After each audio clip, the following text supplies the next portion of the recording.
Hello दोस्तों, आज मैं ऐसी तड़कती भड़कती मूवी लेकर आया हूँ जिसको देखकर आप भी अपना हैंडपंप चलाने से रोक नहीं पाओगे। ये कहानी है एक ऐसी लड़की की जो एक कंपनी में सेक्रेटरी का काम करती है, लेकिन सीधी भाषा में बताओ तो ये लड़की हर टाइम अपनी गुफा गीली करवाने के लिए तैयार रहती थी। और इस लड़की पर जब इसकी कंपनी के बॉस की नजर पड़ती है तो इसका बॉस भी दिन रात इसके साथ हैंडपंप चलाता रहता है। तो चलिए शुरू करते हैं। कहानी की शुरुआत में हम चमकीली को देखते हैं जो अपनी बाइक लेकर अपने ऑफिस जाती है। दरअसल इसका नाम जूडिथ है, पर मुझे कुछ खास अच्छा नहीं लगा, इसलिए मैं इस गुलाबी गुफा की चमकीली ही बोलूंगा। चमकीली जब अपने ऑफिस पहुंचती है तो उसकी बॉस मोनिका चमकीली को बहुत ज्यादा काम करने को दे देती है। चमकीली अपना काम कर रही होती है, तभी उसकी बॉस मोनिका उसके पास आती है और उससे अपने साथ डिनर पर चलने की बोलती है, लेकिन काम ज्यादा होने की वजह से चमकीली उसके साथ जाने से मना कर देती है। तो मोनिका अपनी ही कंपनी के दूसरे एम्प्लॉय जिसका नाम पप्पू घोटाला था, वो कहता है बॉस मैं आपके साथ डिनर क्या मैं तो नहाने धोने और सोने भी चल सकता हूँ। जिसके बाद वो दोनों वहाँ से निकल जाते हैं। बेचारी चमकीली अपना काम कर रही होती है। काम खत्म होते होते उसकी काफी रात हो जाती है। अपना काम खत्म करने के बाद चमकीली तैयार की हुई फाइल की बॉस की टेबल पर रखकर घर जाने के लिए निकलती है। जब चमकीली बेसमेंट में पहुंचती है तो वो देखती है कि उसकी बॉस मोनिका और पप्पू घोटाला दोनों एक दूसरे का मूड बना रहे होते हैं। उन्हें देखकर चमकीली छुप जाती है और छुपकर उन्हें देखने लगती है, जहाँ पप्पू बेंचों अपनी बॉस की ही गुफा में धमाके कर रहा होता है। भाई साहब कैसे बताओ आप लोगों को कि क्या ही नजारा था। मेरे तो हैंडपंप चलाए बिना बाल्टी भर गई। खैर चमकीली भी उन दोनों की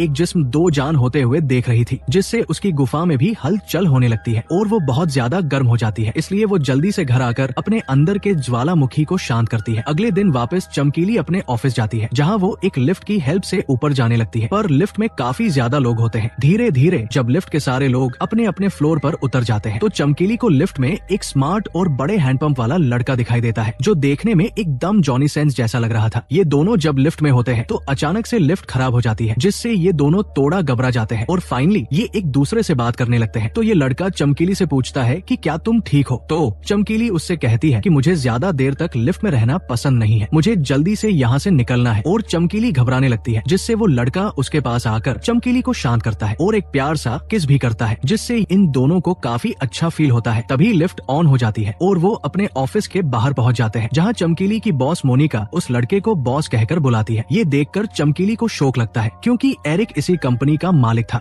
जिसमें चमकीली काम किया करती थी। इसके बाद मोनिका एरिक को चमकीली से इंट्रोड्यूस करवाती है। फिर मोनिका एरिक को लेकर अपने केबिन में चली जाती है, जहाँ वो कुछ ऑफिस वगैरह और प्रोजेक्ट के बारे में बात करते हैं और एरिक वहाँ से निकल जाता है। एरिक के जाते ही मोनिका चमकीली को अपने केबिन में बुलाती है और उससे कहती है कि कल तुमने जो प्रोजेक्ट बनाया था वो एरिक को बिल्कुल भी पसंद नहीं आया और तुम्हें इसको वापस से लिखना पड़ेगा। बेचारी चमकीली ने तो कितनी मेहनत से बनाया था।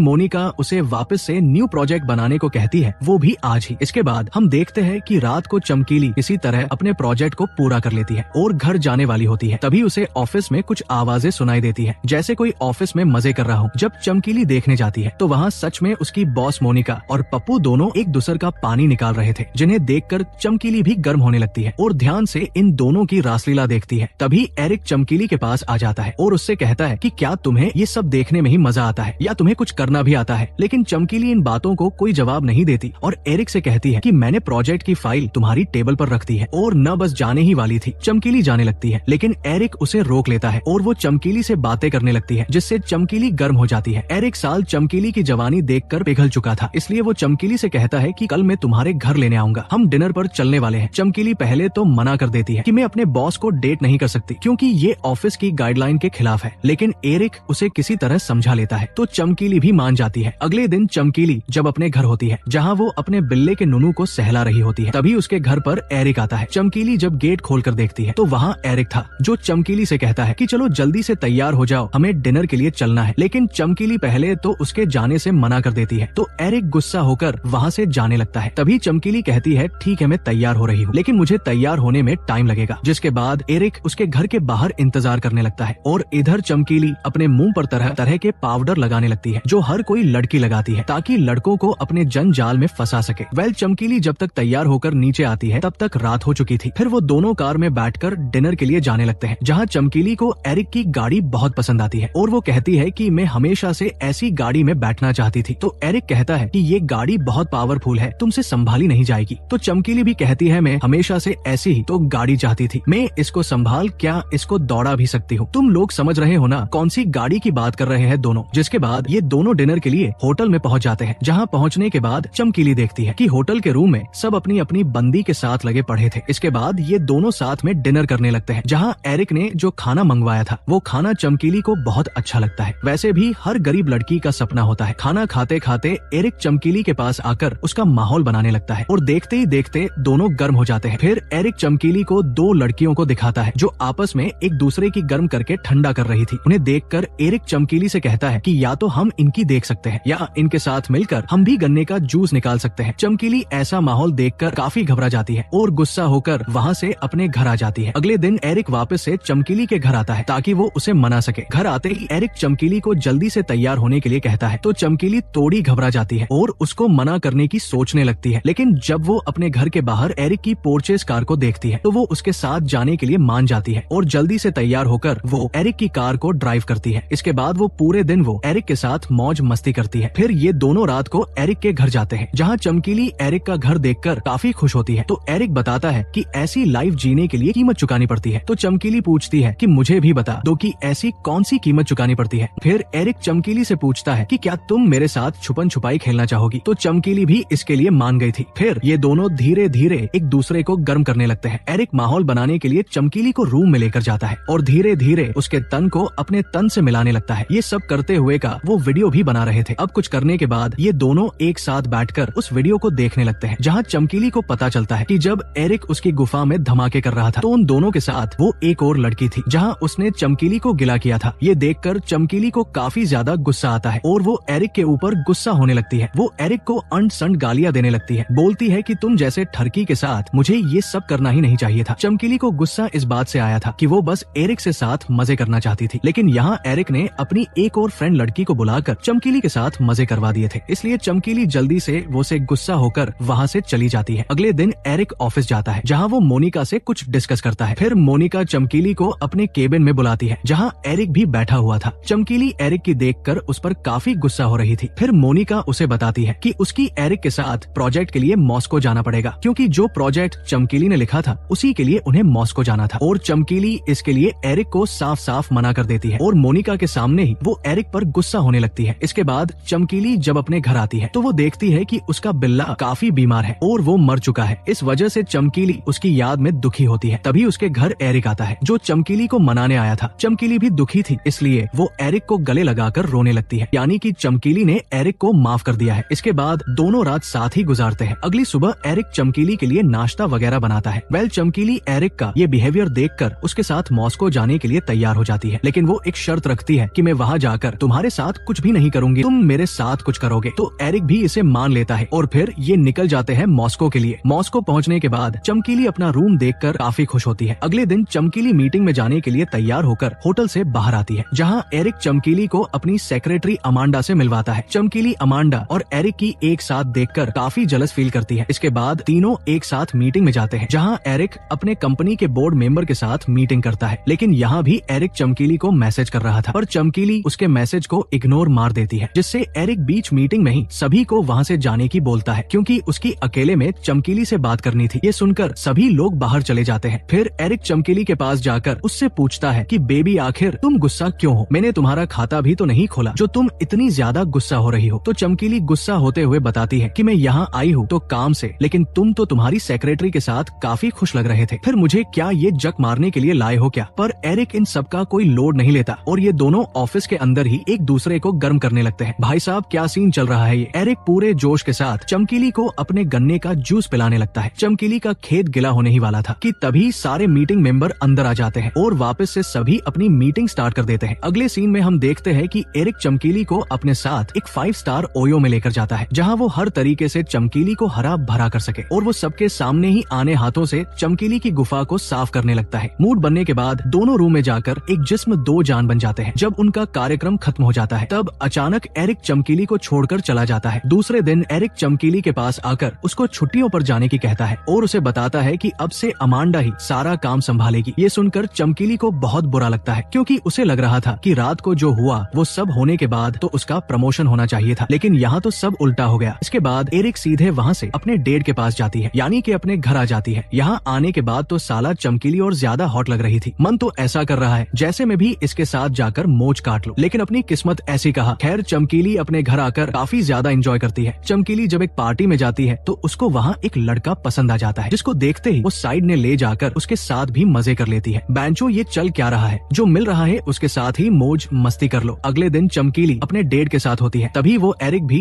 उसको ढूंढते हुए वहाँ आ जाता है। एरिक को वहाँ देखकर चमकीली को काफी गुस्सा आता है, क्योंकि साले ने इसके साथ मजे करके इसको छुट्टियों पर जो भेज दिया था। चमकीली एरिक से पूछती है कि तुम यहाँ क्या करने आए हो, तो एरिक बताता है कि मुझे तुम्हारी याद आ रही थी और तुम्हें याद कर करके मैंने एक दो बार तो मुट्ठी भी लगा ली, इसलिए मैं यहाँ आया हूँ। तो चमकीली कहती है कि ओह क्या बात कही है आपने, जैसे मैं आपकी ये बातें सुनकर आपके गले लग जाऊंगी। फिर भी एरिक चमकीली को मनाने लगता है, क्योंकि उसे अभी भी चमकीली की गुफा में धमाके करना चाहता था। वो चमकीली से कहता है कि मैं तुम्हें प्यार करता हूँ। ये सुनते ही चमकीली एरिक को माफ कर देती है और वो एरिक को अपने शहर घुमाने लगती है। जब ये दोनों एक साथ बैठकर बातें कर रहे होते हैं तो चमकीली के पास वही लड़का आता है जिसके साथ उसने रात रंगीन की थी। वो आते ही एरिक को साइड में भेजकर चमकीली से अकेले में बात करने लगता है। वो चमकीली से कहता है कि तुम आज नए लड़के के साथ हो, जबकि कल रात को ही हमने वो सब किया है जो BFGF करते हैं। लेकिन चमकीली बताती है कि हम दोनों बस फ्रेंड्स, वो तो कल मुझे चूल मची थी, बस वही शांत करने के लिए मैं तुम्हारे साथ थी। इसके बाद चमकीली उसको बिना भाव दिए वहाँ से चली जाती है। इसके बाद एरिक चमकीली को अपने दोस्तों से मिलवाने के लिए लेकर जाता है, जहाँ जाकर चमकीली एरिक के दोस्तों से मिलती है, जिनका नाम आंद्रे और डेनिस था। यहाँ आने के बाद जब सभी बैठकर बातें कर रहे होते हैं, तभी चमकीली को पता चलता है कि जब एरिक और चमकीली खुदाई खेल रहे थे तब वो तीसरी लड़की कोई और नहीं बल्कि डेनिस ही थी। लेकिन यहाँ चमकीली ये जानकर थोड़ी भी गुस्सा नहीं होती। इसके चारों बैठकर बातें करने लगते हैं। अगले दिन सभी मिलकर एक पार्टी में जाते हैं, जहाँ सभी ब्लैक और व्हाइट कपड़े पहने हुए आए थे और सभी लोग खुले में ही एक दूसरे के पानी निकाल रहे थे। इसके बाद एरिक चमकीली को अपने एक और फ्रेंड से मिलवाता है, जहाँ एरिक चमकीली और अपने फ्रेंड को लेकर एक रूम में जाता है और भाई साहब एरिक और उसका फ्रेंड दोनों मिलकर चमकीली को गर्म करने लगते हैं। अगले दिन चमकीली की आंखें घर पर खुलती है। वो इतने नशे में थी कि उसको याद ही नहीं था कि कल रात को उसके साथ क्या हुआ था। वो उठते ही आंद्रे और डेनिस से एरिक के बारे में पूछती है, क्योंकि उसे एरिक कहीं भी नजर नहीं आ रहा था। तो डेनिस बताती है कि वो यहाँ से जा चुका है। ये सुनकर चमकीली को दुखी हो जाती है और एरिक की कॉल करती है, लेकिन वो कॉल नहीं उठाता। इससे चमकीली को बहुत गुस्सा आता है, पर बेचारे कर भी क्या सकती थी, इसलिए वो सीधे अपने घर आ जाती है और अपना गुस्सा शांत करने के लिए वो बॉक्सिंग करने के लिए जाती है, जहाँ चमकीली की मुलाकात एक लड़की से होती है जिसका नाम निक्का होता है। वो उसके साथ मिलकर बॉक्सिंग की प्रैक्टिस करने लगती है, यानी कि धीरे धीरे चमकीली निक्का को बॉक्सिंग भी सिखाती है। इसके बाद चमकीली अपने ऑफिस जाती है, जहाँ उसकी बॉस मोनिका चमकीली का प्रमोशन करके फाइनेंस डिपार्टमेंट में कर देती है। ये सुनकर चमकीली बहुत खुश होती है और ऐसे ही वो एरिक को भूलकर अपनी लाइफ को जीने लगती है। ऐसे ही एक दिन चमकीली जब ऑफिस जाती है तो एरिक भी उसके पीछे पीछे जाता है, लेकिन चमकीली एरिक की इग्नोर करती है और उससे बात भी नहीं करती। तो एरिक चमकीली के सामने गिड़गिड़ाने लगता है कि मैं तुमसे प्यार करता हूँ और मुझसे उस दिन गलती हो गई थी। तो चमकीली उसको अपने घर लेकर जाती है ताकि आराम से बैठकर बात कर सके। घर जाने के बाद एरिक अपनी दास्तां सुनाने लगता है कि मैंने कभी नहीं सोचा था कि मुझे तुमसे प्यार हो जाएगा। तो चमकीली पूछती है कि आखिर तुम उस दिन मुझे छोड़कर कहाँ गए थे। तो एरिक बताता है कि मेरी जर्मनी में अपनी फैमिली से मिलने के लिए गया था और मैं वापस आया हूँ, तो तुम्हें मैं अपनी गर्लफ्रेंड बनाना चाहता हूँ। लेकिन इस बार चमकीली साफ मना कर देती है कि मुझे तुम जैसे छपरी पर बिल्कुल भी भरोसा नहीं है, क्योंकि तुमने जाने कितनी बार मेरे साथ घपाघप कर भाग चुके हो और इस बार भी तुम शायद मेरी गुफा खोद नहीं आए हो। तुमने मेरी गुफा को अरावली पर्वतमाला बना दिया है, इसलिए मैं तुम पर बिल्कुल भी भरोसा नहीं कर सकती। लेकिन एरिक उसके सामने बार बार भीख मांगने लगता है, तो चमकीली भी उसे एक मौका दे देती है और अगले ही दिन सके ये दोनों भूखे पलंग तोड़ने के लिए जाते हैं, जहाँ उस बार चमकीली एरिक का माहौल बनाने लगती है। वो एरिक को एक पलंग से बांध देती है और उसका माहौल बना देती है, लेकिन इस बार चमकीली एरिक के साथ कुछ नहीं करती। वो अपने साथ या बॉक्सिंग वाली लड़की निक्का को एरिक के ऊपर छोड़ देती है, जिससे वो उसके गन्ने की सहलाने लगती है। जब सब कुछ हो जाता है तो एरिक अपनी आंखों की पट्टी उतारता निक्का को आने सामने देखकर एरिक बौखला जाता है और चमकीली के ऊपर गुस्सा करने लगता है। बेंचो अभी तो चमकीली का माहौल बना भी नहीं था, उसको तो मैदान में आने दिया होता।